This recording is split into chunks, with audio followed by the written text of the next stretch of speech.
هل ممكن يحصل لك شيء سيء ومن خلاله تصير حياتك أفضل؟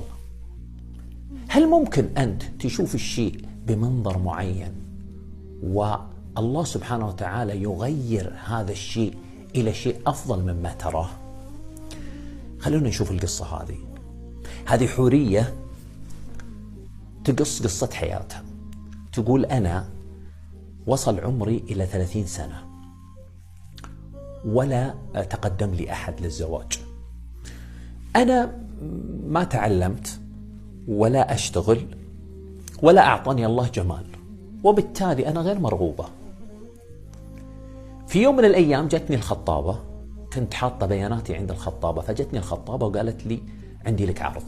قلت لها إيش هو؟ قالت شاب وسيم ابن عائلة مثقف